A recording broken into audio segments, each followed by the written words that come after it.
बहुत दिन पहले की बात है। एक गांव में शेखर नाम का एक व्यक्ति रहता था। वह बड़ा मेहनती था, किंतु गांव में कोई रोजगार नहीं था। उसने सोचा कि मैं शहर चला जाता हूँ, वहां मुझे मेरी योग्यता के अनुसार मेहनत के पैसे मिल जाएंगे।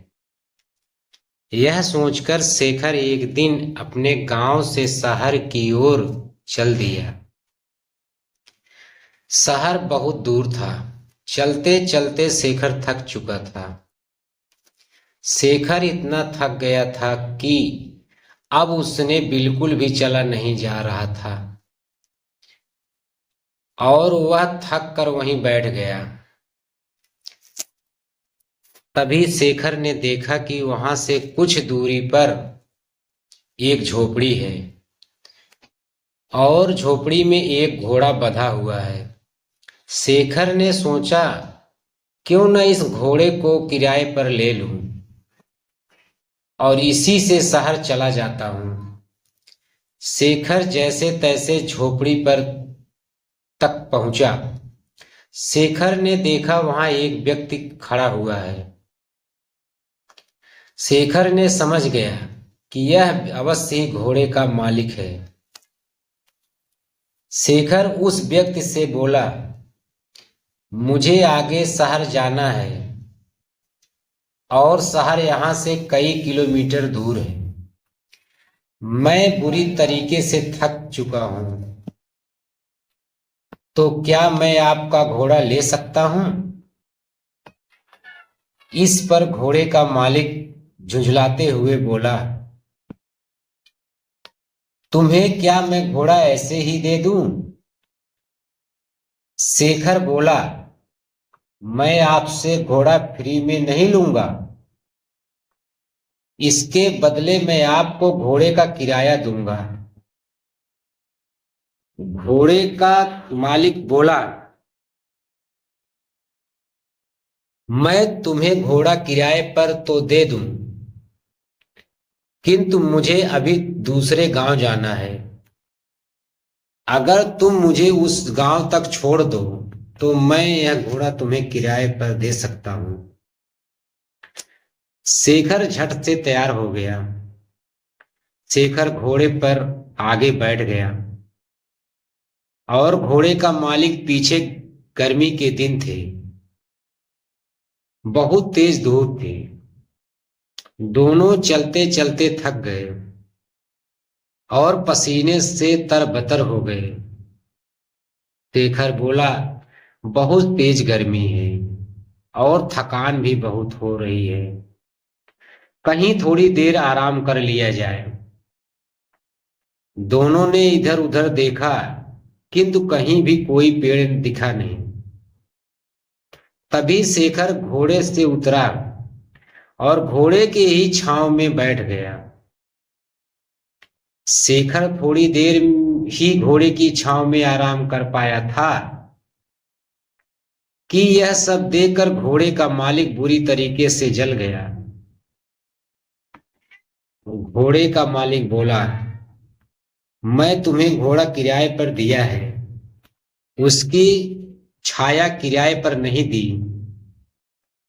तुम हटो यहां से, इस छाया पर मेरा अधिकार है और यहां आराम मैं करूंगा। यह सुनकर शेखर बोला, महानुभाव, आप यह कैसी बात कर रहे हैं? मैंने अगर घोड़ा किराए पर लिया है तो उसकी छाया पर भी मेरा अधिकार है। अगर आप चाहें तो आप भी इस छाया में मेरे साथ बैठकर आराम कर सकते हैं। लेकिन घोड़े का मालिक बड़ा जिद्दी था।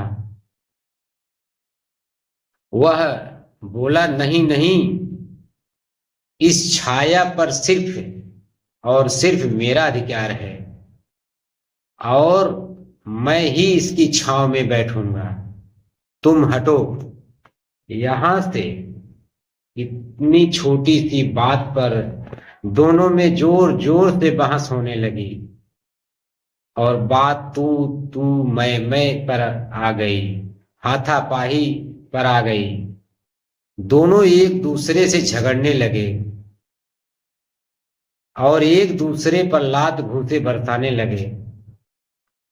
सुनसान जंगल में उनके बीच बचाव करने वाला भी कोई नहीं था।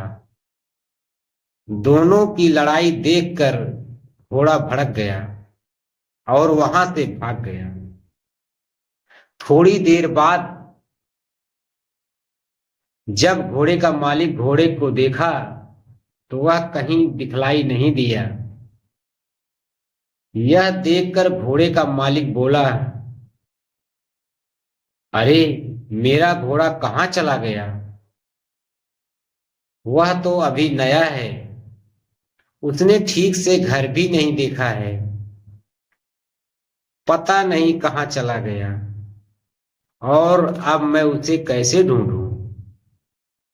तभी शेखर बोला, अच्छा हुआ, तुम जैसे लोगों के साथ ऐसा ही होना चाहिए।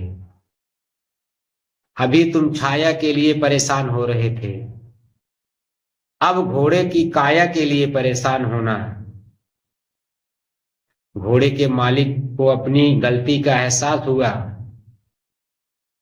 और अपना माथा पीट पीट कर हाय तौबा करते हुए बैठ गया और बोला, मेरे घोड़े के लालच में मेरा कितना बड़ा नुकसान हो गया। मुझे अपनी करनी का फल मिल गया। घोड़े की छाया के लोभ के कारण घोड़े की काया से भी हाथ धोना पड़ा। शिक्षा इस कहानी से हमें मिलती है कि लालच बुरी बला है और कभी कभी छोटे से लोभ के कारण बड़ा नुकसान उठाना पड़ सकता है।